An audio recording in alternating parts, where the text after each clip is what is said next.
ഇസ്രായേലിന് കഷ്ടകാലമാണെന്ന് തോന്നുന്നു. ഹൂതികൾ ശക്തമായ ആക്രമണം നടത്തുന്നു. ഗസയിൽ വെടിനിർത്തലിന് നിർബന്ധിതരായി. ബന്ദിമോചനത്തിന് മറ്റു മാർഗമില്ലാതെ വന്നപ്പോഴാണ് വെടിനിർത്തലിന് സമ്മതിക്കേണ്ടി വന്നത്. ബന്ദികളുടെ മോചനം വൈകുന്നത് ഇസ്രായേലിൽ വൻ പ്രതിഷേധം ഉയരുന്നതിന് ഇടയാക്കിയിട്ടുണ്ട്. ഇപ്പോഴിതാ സിറിയ മുന്നറിയിപ്പുമായി രംഗത്ത് വന്നിരിക്കുന്നു. സിറിയയിൽ നിന്ന് ഇസ്രായേൽ സൈന്യം പിൻവാങ്ങണമെന്ന ശക്തമായ താക്കീതാണ് വിമത നേതാവ് അബു മുഹമ്മദ് അൽ ജുലാനി നൽകിയിരിക്കുന്നത്. UN സമാധാന സേനയെ ബഫർ സോണിൽ വിന്യസിക്കണമെന്ന ആവശ്യവും ജുലാനി ഉയർത്തുന്നുണ്ട്.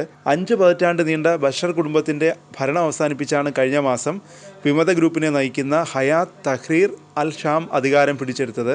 SDHൻ്റെ തലവനാണ് Julani. Israel defence force Golan കുന്നുകളിലെ തങ്ങളുടെ പ്രദേശം പിന്നിട്ട് സിറിയൻ പ്രദേശത്തേക്ക് മുന്നേറിയിരുന്നു. മാത്രമല്ല തന്ത്രപ്രധാനമായ ഹെർബോൺ പർവ്വതം പിടിച്ചെടുക്കുകയും ചെയ്തു. ബഫർ സോണിൽ UN സേനയെ വിന്യസിക്കുന്നതിനെ പിന്തുണയ്ക്കാൻ തയ്യാറാണെന്നും ഇസ്രായേൽ സൈന്യം സിറിയയിൽ നിന്ന് പിന്മാറണമെന്നും ജുലാനി ആവശ്യപ്പെട്ടു. സിറിയയെയും ഈജിപ്തിനെയും പരാജയപ്പെടുത്തിയതിനു ശേഷം 1967 ഇസ്രായേൽ ആദ്യമായി ഗോലാൻ കുന്നുകളുടെ നിയന്ത്രണം പിടിച്ചെടുത്തത്. ഇസ്രായേലിൻ്റെ ഈ നീക്കം അന്താരാഷ്ട്ര തലത്തിൽ അംഗീകരിക്കപ്പെട്ടിട്ടില്ല. ഇസ്രായേൽ നിയന്ത്രണത്തിലുള്ള പ്രദേശത്തിനും സിറിയയ്ക്കും ഇടയിലുള്ളൊരു ബഫർ സോൺ വളരെ കാലമായി UN ഒബ്സർവേഷൻ മിഷൻ്റെ കീഴിലാണ്. കഴിഞ്ഞ മാസം വിമത സേന അധികാരം പിടിച്ചെടുത്തപ്പോൾ ഇസ്രായേൽ ഡിഫൻസ് ഫോഴ്സ് ബഫർ സോണിലേക്ക് നീങ്ങി.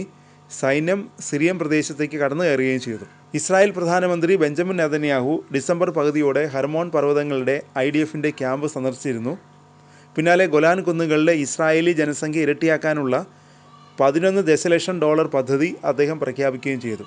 അതിനിടെ ഗസയിൽ വെടിനിർത്തൽ കരാറിൽ ഔദ്യോഗികമായി ഒപ്പുവെച്ചതായി ഇസ്രായേൽ പ്രധാനമന്ത്രി ബെഞ്ചമിൻ നെതന്യാഹു പ്രഖ്യാപിച്ചു. കഴിഞ്ഞ 15 മാസമായി ഗസയിൽ ഇസ്രായേൽ നടത്തിവരുന്ന നരനായാട്ട് അവസാനിപ്പിക്കാനും പലസ്തീനി തടവുകാർക്ക് പകരം ഹമാസിൻ്റെ പക്കലുള്ള ബന്ദികളെ വിട്ടയക്കാനും വ്യവസ്ഥ ചെയ്യുന്നതാണ് കരാർ.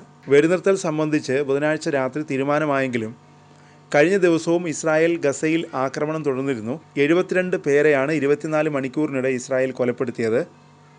വെടിനിർത്തൽ കരാർ അംഗീകരിക്കുന്നതിനെ നെതന്യാഹു നേതൃത്വം നൽകുന്ന സർക്കാരിലെ തീവ്ര വലതുപക്ഷ കക്ഷികൾ എതിർത്തിരുന്നു. കരാർ അംഗീകരിച്ചാൽ സഖ്യം വിടുമെന്ന് ഇസ്രായേൽ ദേശീയ സുരക്ഷാ മന്ത്രി ഇറ്റാമർ ബെൻഗ്വിർ കഴിഞ്ഞ ദിവസവും ഭീഷണി മുഴക്കിയിരുന്നു. വെടിനിർത്തലിന് ആദ്യഘട്ടത്തിലെ വ്യവസ്ഥകൾ പ്രകാരം ഗസയിൽ ബന്ദികളാക്കിയിട്ടുള്ള ശേഷിക്കുന്ന 100 പേരിൽ 31 പേരെയും വരും ആഴ്ചകളിൽ മോചിപ്പിക്കും. ഇതിന് പകരമായി 100 കണക്കിന് പലസ്തീൻ തടവുകാരെ മോചിപ്പിക്കാൻ ഇസ്രായേലിന് സമ്മതിച്ചിട്ടുണ്ട്.